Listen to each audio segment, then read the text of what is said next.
We the people of India have solemnly resolved to constitute India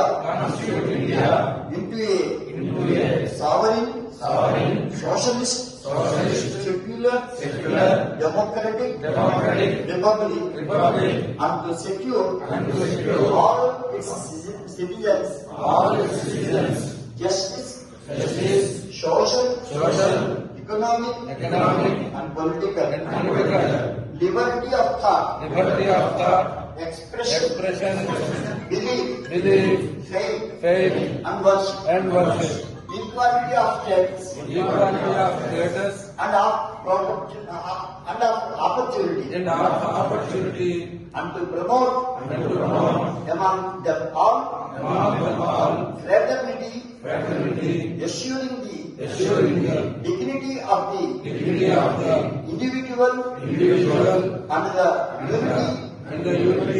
and integrity of the nation.